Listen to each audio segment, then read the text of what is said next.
Assalamualaikum warahmatullahi wabarakatuh. Alhamdulillahirabbil alamin.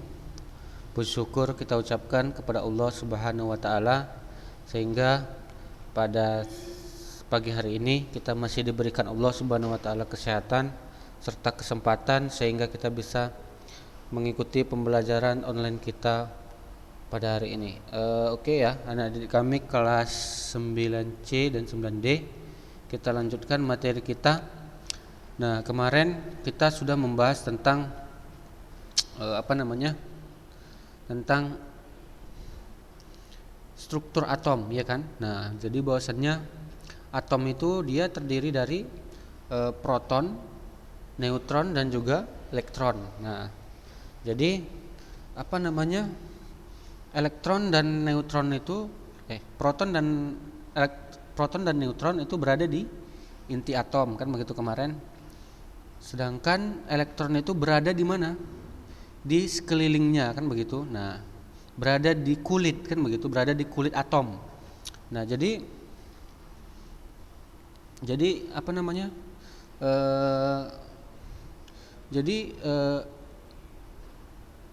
atom itu dia elektronnya itu gimana kemarin itu berkonfigurasi, kan begitu. Nah, jadi dia di kulit pertama itu ada maksimal berapa kemarin? 2, kan begitu. Kemudian di kulit kedua berapa maksimalnya? 8, kan begitu. Di kulit yang ketiga maksimalnya 18. Di kulit yang keempat maksimalnya berapa? 32. Nah, jadi demikianlah bahwasannya elektron itu dia memiliki yang namanya konfigurasi, konfigurasi elektron. Nah, jadi kemarin udah kita singgung ini misalkan dia atom H, ya kan? Atom H itu nomor atomnya berapa di tabel periodik? 1, ya. Nah, jadi kalau misalkan kita melihat di tabel periodik, tabel periodik unsur, itu kan ada misalkan atom-atom beserta nomor atomnya, kan begitu. Ada atom-atom beserta nomor atomnya. Nah, jadi kalau kita misalkan lihat H, itu dia nomor atomnya 1.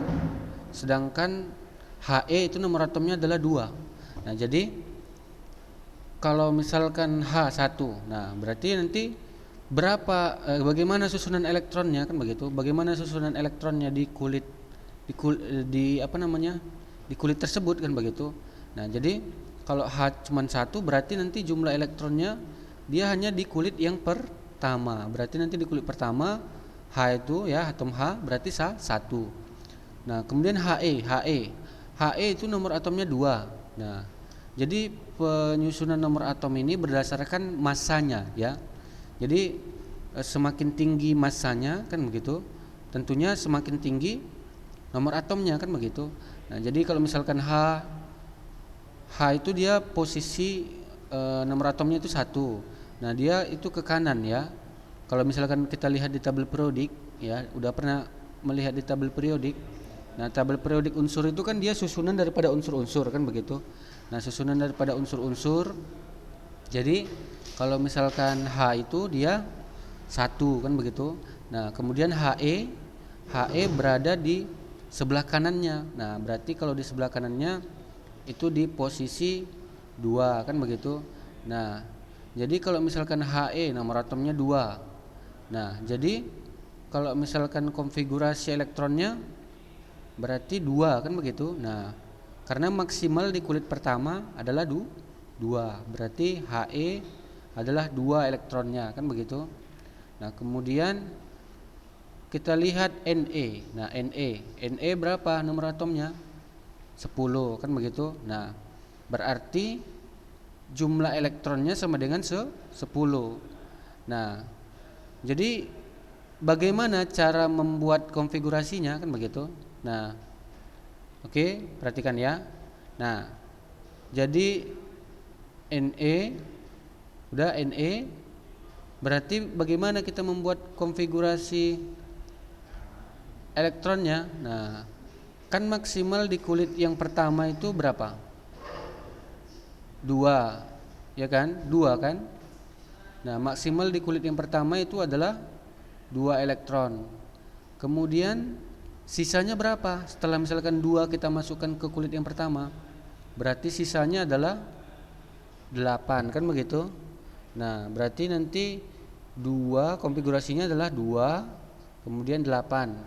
Nah, berarti nanti di kulit yang pertama itu adalah 2 elektron, kemudian di kulit yang kedua itu ada 1 2 3 4 5 6 7 8 elektron. Nah, berarti di kulit yang pertama itu ada 2 elektron, di kulit yang kedua itu ada 8 elektron begitu ya.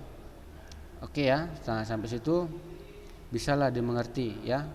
Jadi kalau misalkan di kulit yang pertama itu maksimal 2, kulit yang kedua itu maksimal 8 begitu ya. Oke, kemudian kita lihat natrium Na. Nah, Na itu ya, Na itu nomor atomnya 11. Nah, nomor atomnya 11 ya, nomor atomnya 11. Kemudian jumlah elektronnya berarti berapa kalau misalkan Na 11 nomor atomnya? Berarti jumlah elektronnya sama dengan 11. Nah, berarti konfigurasinya adalah 281. Nah, bagaimana cara kita menentukan konfigurasinya? Nah, cara menentukan konfigurasinya adalah di kulit yang pertama maksimal 2, kulit kedua maksimal 8 kan begitu. Nah, berarti sisanya 2 tambah 8 10. Berarti sisanya adalah 1 ya. Berarti 2 tambah 8 10, 10 tambah 1 berarti 11 pas ya. Nah, 11. Nah, jadi di kulit yang pertama 2, di kulit yang kedua itu dia 8, dan di kulit yang ketiga itu adalah 1 elektron. Berarti 2 8 1 ya. Oke, kemudian Cl17. Nah, Cl17 berarti jumlah elektronnya adalah 17 kan begitu. Nah, berarti kalau jumlah elektronnya 17 kita konfigurasikan ya, konfigurasikan. Di kulit yang pertama itu maksimal 2. Nah, berarti nanti di sini 2. Kemudian di kulit yang kedua maksimal 8. Berarti 2 8. Di kulit yang ketiga itu maksimal 7 ya. Berarti 2 1 2 3 4 5 6 7 8 8. Nah, di kulit yang ketiga itu maksimal 7 elektron. Berarti 287 berarti pas 17 ya. Berarti 287 paslah 17. Oke, kemudian kita lihat AR. AR berapa? Nomor atomnya 18. Berarti 288 pas ya. 288 pas dia 18 pas ya. Nah, kemudian yang terakhir coba kita lihat ini BR ya. Nah, BR 35. Nah, berarti kalau misalkan kita konfigurasikan 2, di kulit yang pertama maksimal 2, kulit kedua itu L8, kemudian kulit yang ketiga itu 18 ya maksimalnya, dan kulit yang terakhir adalah 7 elektron. Berarti 2 tambah 8 10 tambah 18 28 tambah 7 35 paslah dia 35 ya. Nah, jadi seperti itulah penentuan konfigurasi elektron ya, atau susunan elektron dalam atom ya. Jadi kalau nanti di SMA ya itu ada nanti di pelajaran kimia kan begitu. Nah, itu dia lebih detail ya, dipelajari bahwasannya dibuat seperti tangga gitu dia. Elektron-elektronnya begitu. Jadi maksimalnya 2 di kulit pertama, kulit kedua 8, kulit ketiga 18, kulit keempat 32 seperti itu. Oke. Nah, sampai situ paham lah ya. Nah, jadi kalau misalkan tadi kan sudah kita pelajari elektron. Nah, jadi kalau misalkan dia sudah berkonfigurasi, nah elektronnya kan ada konfigurasinya. Nah, mungkinkah suatu atom tersebut ya itu membentuk yang namanya ion. Nah, jadi atom-atom ya itu dapat membentuk yang namanya ion. Nah, apa itu ion? Nah, ion itu ketika suatu atom melepaskan atau menangkap suatu elektron. Nah, jadi atom itu ya, dia bisa juga menangkap atau melepaskan elektron. Nah, jadi kalau misalkan atom itu menangkap elektron, dia akan menjadi ion positif, ion negatif. Nah, begitu. Kalau misalkan atom itu dia menangkap elektron, artinya menangkap elektron, elektronnya harusnya misalkan 17. Kemudian dia menangkap satu lagi. Nah, berarti jadi berapa elektronnya? Jadi 18 kan begitu. Nah, jadi kalau misalkan ion itu menangkap elektron, nah maka dia akan menjadi bermuatan negatif. Nah, paham ya? Dia akan bermuatan negatif. Nah, sedangkan kalau misalkan ion itu, kalau misalkan atom itu ya, dia melepaskan satu elektronnya ya. Nah, biasanya yang dilepaskan itu adalah yang di kulit terluar. Nah, jadi elektron yang dilepaskan elektron yang dilepaskan itu biasanya di kulit terluar. Nah, misalkan di kulit yang paling luar. Nah, itulah yang biasa dilepaskan. Jadi kalau misalkan atom tersebut melepaskan elektron, maka dia akan menjadi bermuatan positif. Nah, jadi misalkan kita lihat ya, misalkan atom Na. Nah, Na itu atau natrium itu mempunyai 11 elektron. Nah, ini ya. Contoh atom natrium yang mempunyai 11 elektron, mempunyai susunan elektron. Nah, susunan elektronnya di kulit K itu 2. Di kulit L berapa? 8. Sedangkan di kulit M adalah 1. Berarti di kulit yang pertama itu 2 elektron, di kulit yang kedua 8 elektron, di kulit yang ketiga adalah 1 elektron. Nah, jadi Na ini ya, Na natrium itu dia cenderung melepaskan satu elektronnya. Nah, jadi biasanya atom itu ya menangkap atau melepaskan elektron itu tujuannya adalah untuk yang namanya stabil. Nah, jadi stabil itu artinya apa? Stabil itu artinya ketika elektron valensinya itu 8 ya. Ketika elektron valensinya itu 8. Nah, itulah yang dikatakan stabil atau 2. Nah, 2 ini dia hanya untuk He aja ya. Jadi 2 itu hanya untuk He. Nah, jadi cenderung dia 8 supaya dia 8 begitu maksudnya. Elektron terluarnya supaya 8. Nah, jadi di sini 281. Berarti berapa elektron Na terakhirnya? 1. Ya, jadi supaya stabil, itulah dia harus melepaskan 1 elektron. Nah, oke, kita perhatikan penjelasannya ya. Pada konfigurasi seperti ini, kulit M dalam atom Na hanya terisi 1 elektron. Nah, hanya terisi berapa? 1. Keadaan ini menyebabkan atom Na tidak stabil. Nah, jadi kalau misalkan kalau dia 1 begitu ya, kalau dia 1 elektron terluarnya, berarti dia tidak stabil. Nah, kalau misalkan 3 juga tidak stabil. Jadi stabil itu adalah 8 elektronnya begitu ya. Nah, ini agar mempunyai 8 elektron pada kulit terluarnya. Berarti agar mempunyai 8 elektron pada kulit terluarnya, berarti harus 8 elektron supaya stabil. Nah, jadi atom-atom itu melepaskan atau menangkap elektron, dia tujuannya adalah untuk stabil ya, untuk stabil. Nah, stabil itu apabila elektron valensinya atau elektron terluarnya sama dengan 8 atau 2. Nah, 2 itu khusus untuk atom He aja begitu ya. Nah, jadi atom Na dia melepaskan 1 elektron di kulit M. Nah, berarti 1 ini ya, 1 elektronnya di kulit M dilepaskan, kan begitu? Atau menerima 7 elektron dari atom lain. Menerima 7 elektron sangatlah sulit. Maka dari itu atom natrium cenderung melepaskan 1 elektron. Nah, jadi dia bisa sebenarnya atom Na itu menerima 7 elektron. Kalau misalkan satu menerima 7 elektron supaya jadi 8 kan begitu. Nah, tetapi apa? Sangatlah sulit. Nah, sangatlah sulit ya. Maka dari itu atom Na itu cenderung melepas satu elektron. Nah, jadi biasanya ya elektron itu kalau misalkan elektron terakhirnya itu dia 1, 2, 3, nah itu biasanya dilepaskan. Nah, jadi kalau 1, 2, 3 itu elektron terakhirnya maka dilepaskan begitu ya, dilepaskan.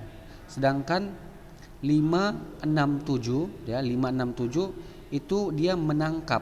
Nah, jadi kalau misalkan suatu atom yang dia elektron terluarnya itu 5, 6, 7, nah berarti dia menangkap. Nah, jadi di situ dia menangkap apa? Menangkap elektron. Jadi kalau 1, 2, 3 itu biasanya dilepaskan ya, di atom elektron itu dilepaskan begitu ya. Sedangkan 5, 6, 7 itu menangkap elektron begitu ya. Jadi kalau 5, 6, 7 menangkap elektron. Nah, jadi di sini ya, karena apa tadi, Na itu satu elektron di kulit terluarnya ya, atau sering disebut juga dengan elektron valensi. Nah, jadi elektron terluar itu sering disebut dengan elektron valensi. Nah, karena elektron valensinya itu satu, maka dilepas. Nah, ketika Na melepaskan satu elektron, nah ini katanya akibatnya bila atom Na melepaskan satu elektron, maka di dalam inti atom Na ada 11 proton yang bermuatan positif, sedangkan pada kulit atom tinggal 10 elektron yang bermuatan negatif, sehingga secara keseluruhan atom Na bermuatan positif. Nah, jadi intinya ketika melepaskan satu elektron, maka atom itu akan berubah menjadi bermuatan positif ya. Nah, jadi menjadi apa? Na positif. Kenapa? Karena melepaskan satu elektron begitu ya. Nah, melepaskan satu elektron menjadi Na positif. Nah, jadi atom Na yang pada mulanya bersifat netral, setelah melepaskan satu elektron akan berubah menjadi Na yang bermuatan positif 1. Nah, berarti apa tadi? Na-nya dia berubah menjadi bermuatan positif 1, ya kan? Harusnya Na aja. Nah, sekarang karena sudah bermuatan positif 1 ditulis Na positif. Nah, atau disebut juga dengan ion Na positif ya. Disebut juga dengan apa? Ion Na positif. Nah, jadi berdasarkan penjelasan tersebut, apakah kamu dapat menyimpulkan apa itu ion? Nah, jadi ion yang bermuatan positif seperti ion Na secara umum disebut dengan kation. Jadi ion yang bermuatan positif ya, ion yang bermuatan positif itu disebut juga dengan apa? Kation ya. Kation itu adalah ion bermuatan positif. Paham ya?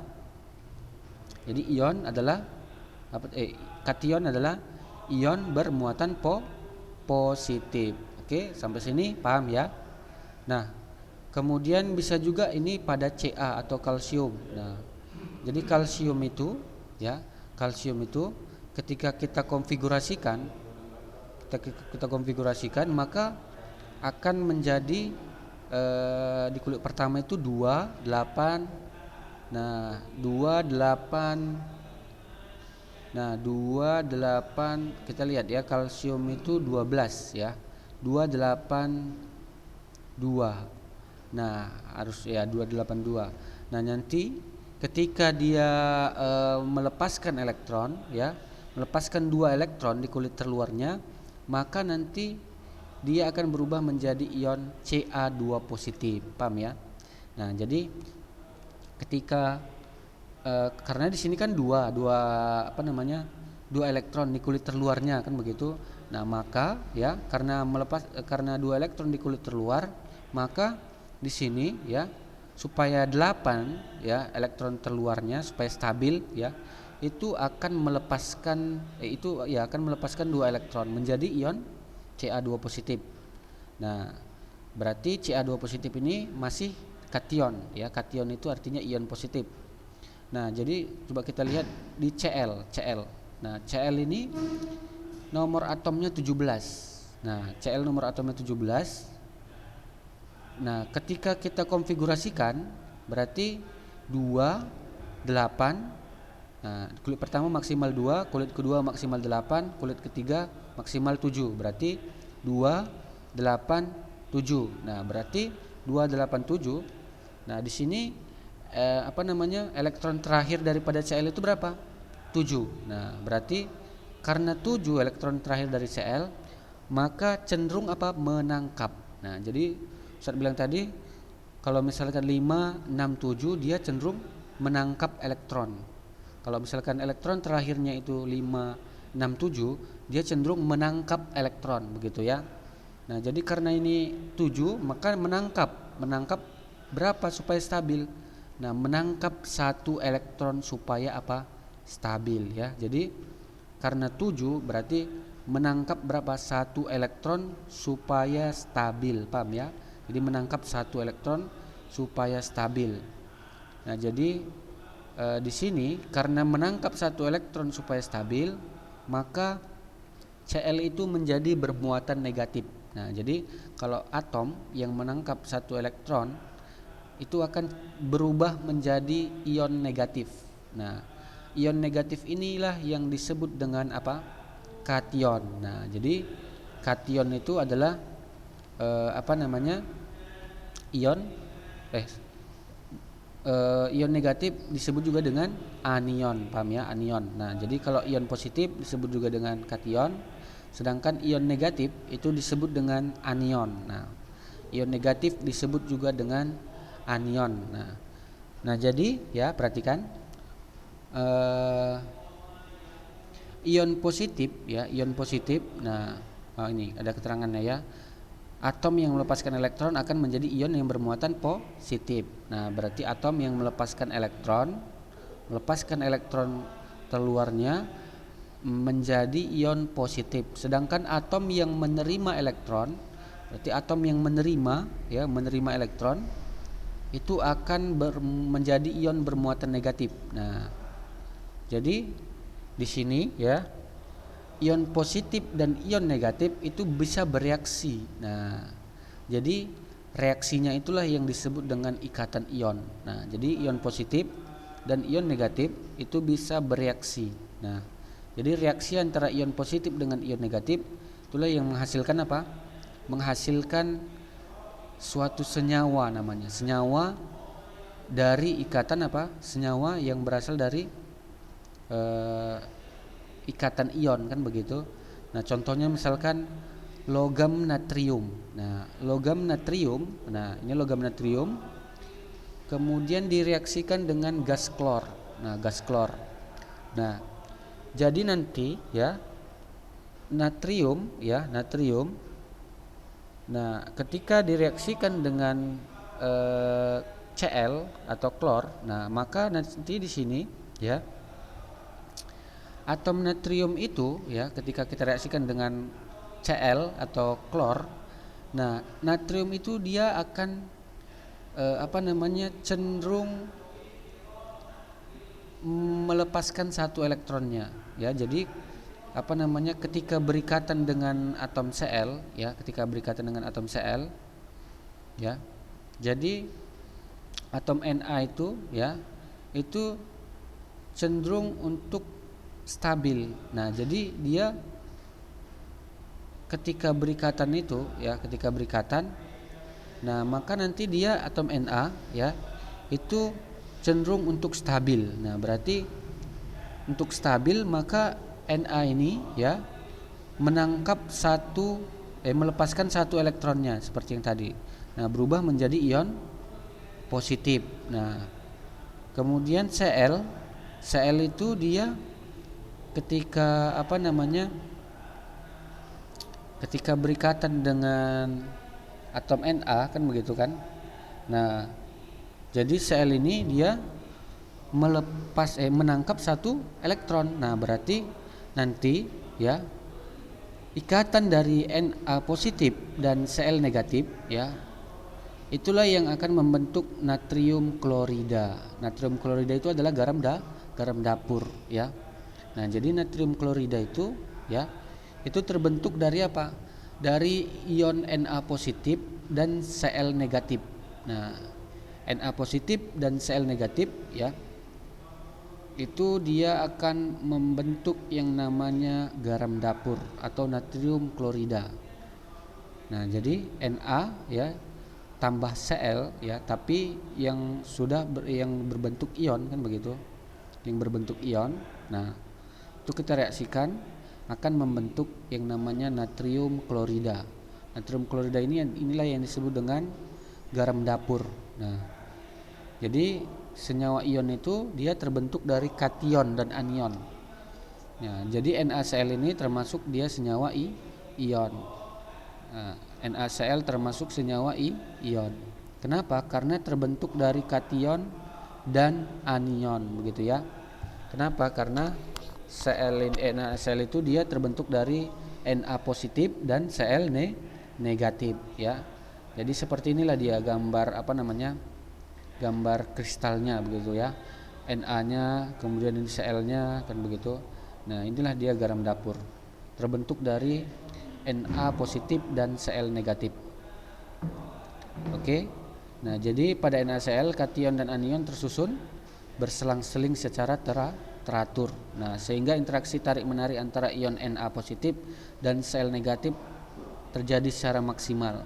Susunan seperti itu yang disebut dengan kristal. Nah, jadi seperti itulah dia pembentukan daripada Na dan ion Na dan ion Cl. Nah, ini membentuk apa tadi? Senyawa NaCl. Nah, senyawa NaCl ini merupakan senyawa ion ya. Kenapa? Karena terbentuk dari ion positif dan ion negatif. Nah, ion positifnya adalah Na positif, sedangkan ion negatifnya adalah Cl-. Begitu ya. Oke, nah itu untuk garam dapur kan begitu. Nah, jadi masih banyak senyawa-senyawa lain ya yang terbentuk melalui proses ikatan ion. Nah, jadi masih banyak senyawa-senyawa lain yang terbentuk dari ikatan ion. Nah, diantaranya misalkan CaCO3. Nah, jadi ion positifnya adalah Ca2+, sedangkan ion negatifnya adalah CO3 2- begitu ya. Atau MgCl2. Nah, itu untuk MgCl2 MgCl2 merupakan senyawa ion yang terbentuk dari magnesium dan klorida. Oke ya. Nah, jadi itulah mengenai ikatan ion ya. Nah, pertemuan berikutnya akan kita bahas mengenai ikatan kovalen. Nah, jadi bagaimana atom-atom itu membentuk suatu senyawa ya melalui ikatan kovalen. Oke ya, demikianlah materi kita hari ini. Semoga dapat dipahami. Assalamualaikum warahmatullahi wabarakatuh.